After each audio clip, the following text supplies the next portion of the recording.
बीते दिनों तालिबान ने अपने फैसलों से दुनिया को चौंकाया है। चाहे पाकिस्तान से सीधे तौर पर बॉर्डर पर भिड़ने की तस्वीरें हो, चाहे चीन के साथ अपने साठगांठ को मजबूत करना हो और 25 साल का समझौता करना हो, चाहे अपने ही देश में महिलाओं को लेकर के फरमान जारी करना हो, तो वही भारत सरकार को बार बार ये कहना कि आप अपने कार्यों को अफगानिस्तान में जो अधूरा छूटा हुआ है उसे पूरा करें, हम पूरी तरीके से आपके साथ खड़े हैं।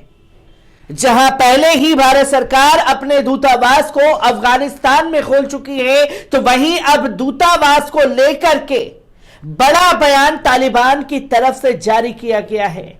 किस तरीके से इस बयान ने खलबली मचाई है, एक बार इस पूरी रिपोर्ट पर नजर डालते हैं। अफगानिस्तान में तालिबान राज आए अब 1 साल से ज्यादा का समय हो चुका है, लेकिन अभी तक उसे अंतर्राष्ट्रीय मान्यता नहीं मिल पाई है।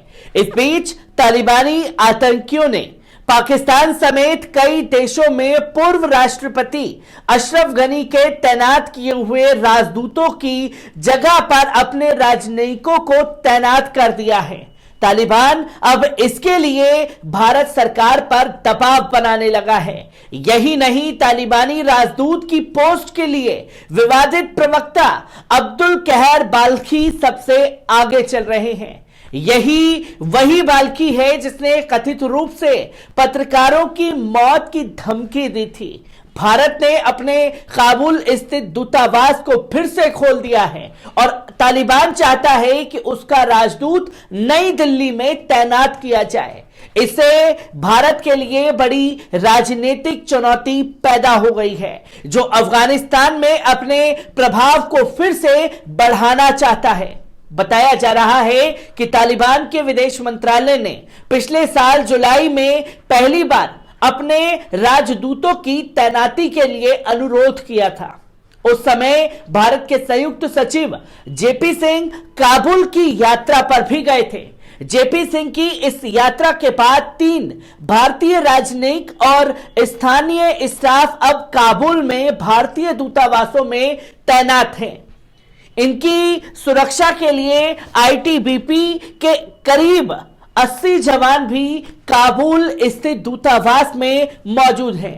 ये भारतीय अधिकारी अफगानिस्तान के में खदान और दवाओं की भारत की ओर से दी गई मानवीय मदद की देखरेख भी कर रहे हैं। यही नहीं, भारत अब कंधार में भी अपने दूतावास को खोलने पर विचार कर रहा है, जिसे अशरफ गनी सरकार के पतन के बाद पूरी तरीके से बंद कर दिया गया था। रिपोर्ट के मुताबिक तालिबानी अधिकारी भारतीय खुफिया एजेंसियों के साथ भी संपर्क में हैं। ये तालिबानी पाकिस्तान के पाले हुए लश्कर ए तैयबा, जैश-ए मोहम्मद और अल-कायदा आतंकियों के बारे में सूचनाओं को आदान प्रदान कर रही हैं, जो कि यह दावा किया गया है। तो वहीं साल 2019 में आई संयुक्त राष्ट्र की रिपोर्ट में चेतावनी दी गई थी कि लश्कर और जैश आतंकी तालिबान की पूरी तरीके से मदद कर रहे हैं।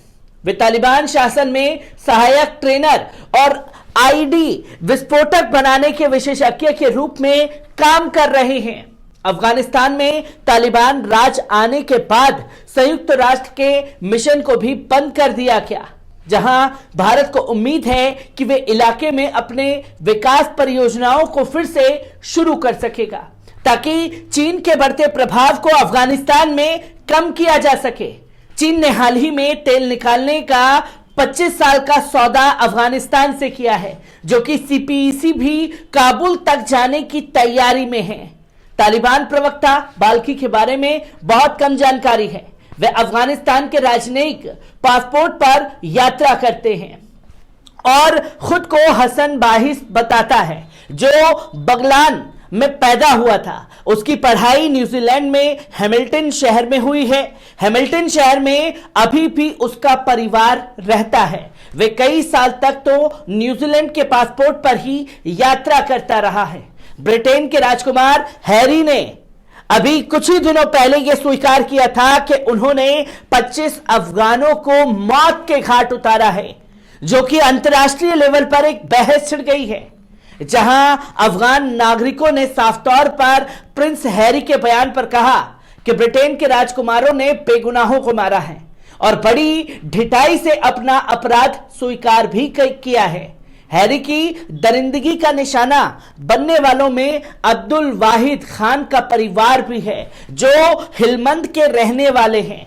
अल जजीरा नेट से बातचीत में अब्दुल वाहिद खान ने बताया कि ग्रिशिक इलाके में उनका परिवार रात का खाना खाकर बैठा ही था कि ब्रिटेन के युद्धक विमानों ने हमला कर दिया, जिसमें परिवार के अधिकतर सदस्य मारे गए और शेष घायल हो गए। यह घटना 2013 की है।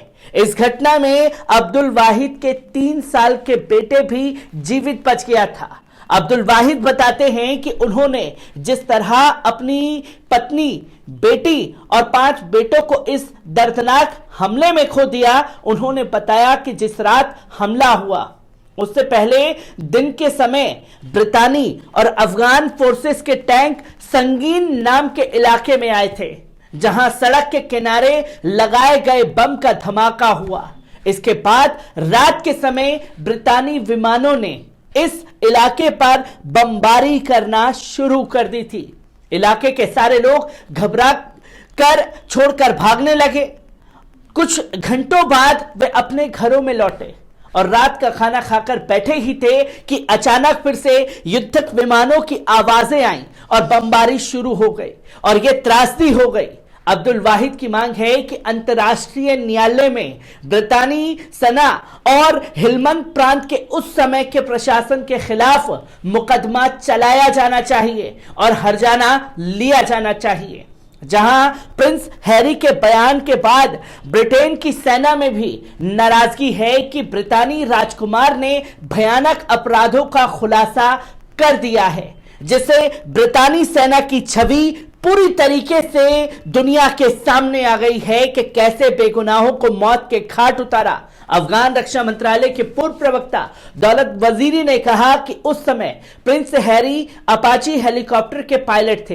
अफगानिस्तान में हर किसी को मालूम है कि अपाची हेलीकॉप्टर हत्याओं के लिए खूब इस्तेमाल किया जाता है, जिसकी तस्वीरें लोगों के सामने हैं। जहां चीन के साथ तालिबान ने अपने समझौते को मजबूत किया, 25 साल का समझौता किया, जिसके चलते भारत सरकार आनन फानन में अपने अधूरे प्रोजेक्ट को पूरा करने के लिए अफगानिस्तान पहुंचती है, अपने दूतावास खड़े करती है और दूतावासों में अपने राजनयिकों को बैठाया जाता है। तो वहीं अब मांग तालिबान की तरफ से भी कर दी गई है कि नई दिल्ली में जो अफगानिस्तान का दूतावास है, उधर भी हमारे लोगों को तैनात किया जाए। और इस सवाल ने पूरी तरीके से बवाल खड़ा कर दिया है। मैं ऐसी ही तस्वीरों से आपको रूबरू कराता रहूंगा। दीजिए इजाजत, शुक्रिया।